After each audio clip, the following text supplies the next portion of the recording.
Vengeance Interview 1 and mark it. That's it. Action.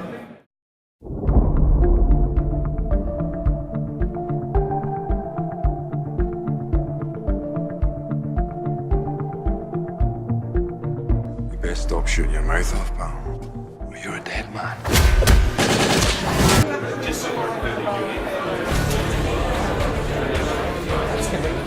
Come on! Let's dance. Really?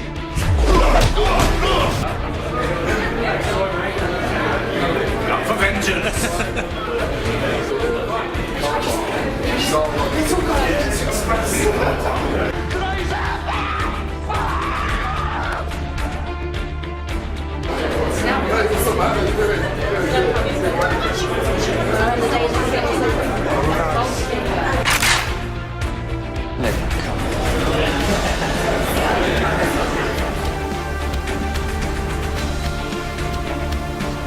Yeah, here we go. The backstory of Vengeance is actually based on something of a true story.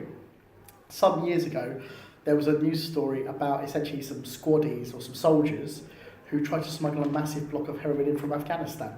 They got busted. I don't really know what happened to them at the end of that, but that was the story. And I was a bit like, well, what if they'd succeeded? Like, if they'd have actually got that through somehow, what was their plan? Like, once you've got that back here, do they know how to deal drugs? How do they make money off of it? Do they just find someone to buy it, etc.? And so that kind of formed like the idea behind what the villains might be doing. So that was the first thing. The second thing was, this was my full feature as a director. It's my first feature with, dare I say, an actual budget.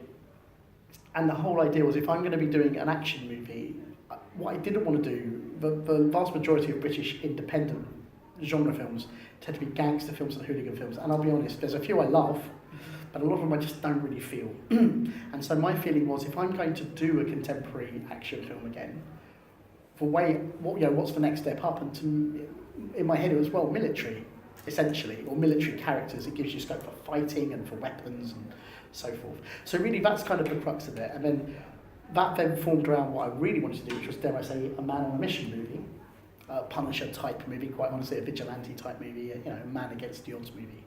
So that's really how all that came about. So in 2015, I was actually a professional wrestler at the time, which is my background. I was working for a company called WWE, and I was over with them shooting a movie. They have an arm called WWE Studios, and I was shooting a movie in London with Scott Hankins called Eliminators, and we were kind of based out of the Three Mills area, the studios around there, and coincidentally I actually bumped into Ross one day in the car park there, and Ross had heard that I was on set with Scott, and he'd heard some good reports on my work from that, and he actually approached me with the concept of Vengeance at the time, and said it was kind of embryonic at the time. He had a script together and wanted me to have a read and see what I thought, so I took that with me, and a couple of weeks later, I think we Skyped and had a bit of a chat about it, and that's really how the relationship began. And I kind of looked into evolutionary films and the people behind that, and kind of got to grips with Ross and the script a little more. I really liked what I saw, and then we started kind of moulding it a little further from there. And subsequent to that, probably about a year later, is when I left WWE. My contract was up, and I was ready to move in a different direction. I enjoyed doing Eliminators and another film I'd done earlier called Dead Man Down. I'd really enjoyed that experience of acting and being on set, and the performance aspects of professional wrestling, taking them to the kind of the big screen. I'd enjoyed that experience. I wanted to do some more of it. I thought working with Ross and Evolution Films was the perfect opportunity. And next thing you know, we're on set, and I'm John Gold, and we're making Vengeance. So I play Barnes, and she's part of the elite special forces team. She's the only female on the team, and she is second in command to Hatcher, who's played by Gary Daniels. So they're made of about six soldiers in the force, and she is the sort of the brains behind the men. She's the very sort of driven, hard-working one that brings all of the knowledge to the team, and she sort of dishes out the orders, and then they have to do what she says. And she works alongside Marshall.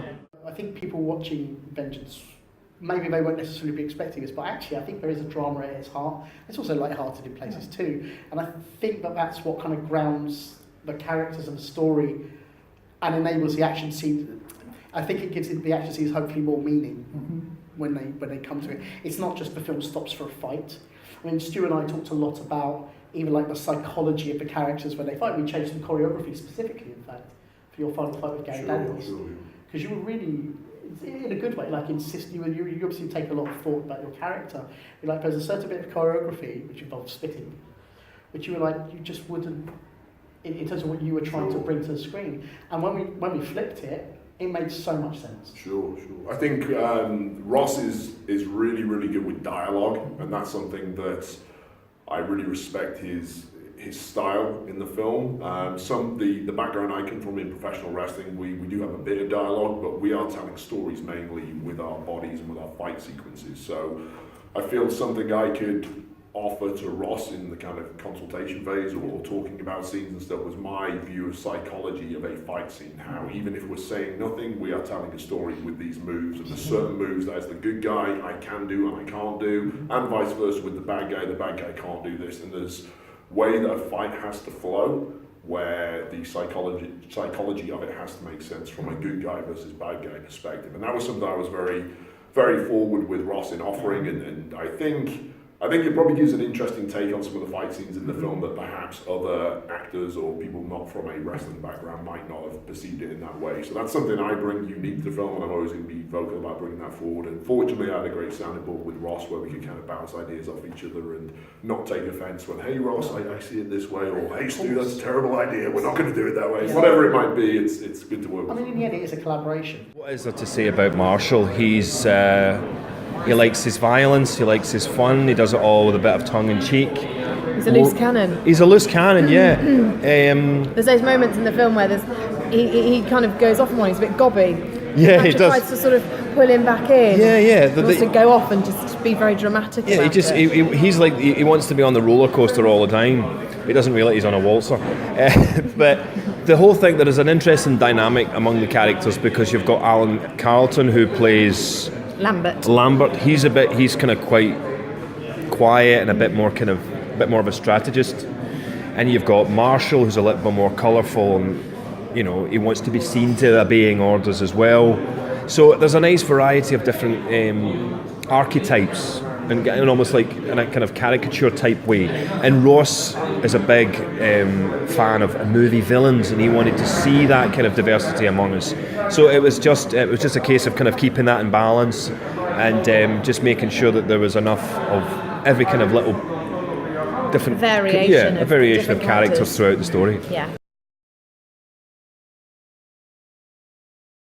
A fight scene is like an argument. I mean, it's a conversation. Throwing a punch is the same as insulting somebody or being offensive, however you want to take that, or you're verbally attacking. It's essentially the same thing. I mean, it's the same thing from a character. Why does a character why does he throw a punch? I mean, you could get analytical down to the individual move, which we probably don't do, but if Stu fights 7 different guys, those 7 different guys should have sort of different training or different backgrounds or different responses to how you would attack them, and therefore you would defend yourself in different ways.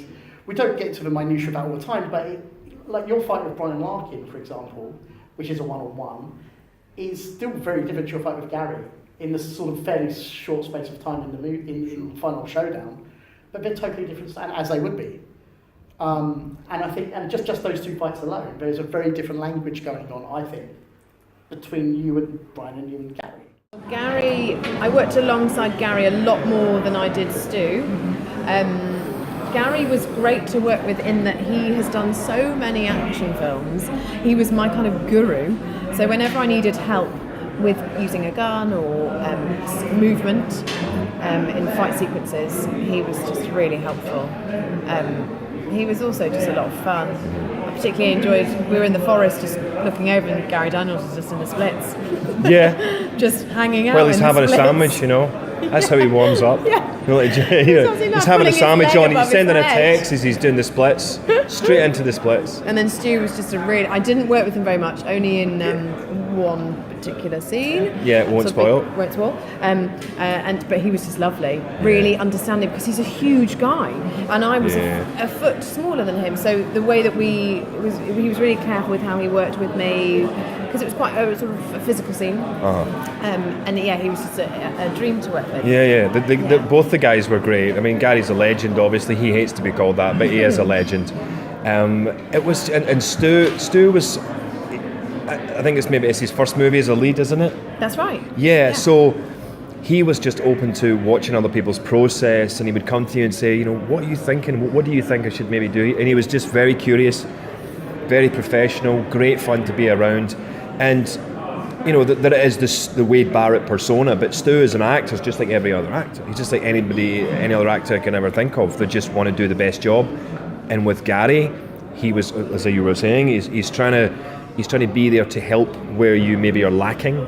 He's there giving you advice on movement, the speed in which you should move, what the camera's seeing, these kind of things. So the guys were great, the whole team were great. It was a great experience working on it. Part of that is the story, and part of that is the performer that you're doing the fight scene with. So Brian Larkin brings very different skill sets to the fight scenes than Gary Daniels would, for example, and that results in, okay, what do you do well? First of all, before we even plan this out, what are you good at? Are you a taekwondo guy? Are you a grappler? Are you a brawler? Are you just a street? What are you? What do you do? And I obviously bring very unique traits myself. I'm not the guy who's going to be doing a Scott Adkins triple backflip, moonsault, kick to the face. Okay, I'm probably going to pick you up and throw you around a little bit more than Scott would, because I'm bigger, I'm stronger, and I'm going to use my size rather than my beautiful kicks that Scott would do. So there's certain traits that each performer and each guy in the fight scene is going to use, and that's when we take those to Ross and say, hey, here's the story we're trying to tell here, here's where we're trying to go in the next 2 minutes of this film, in this fight scene, we're trying to tell a story, so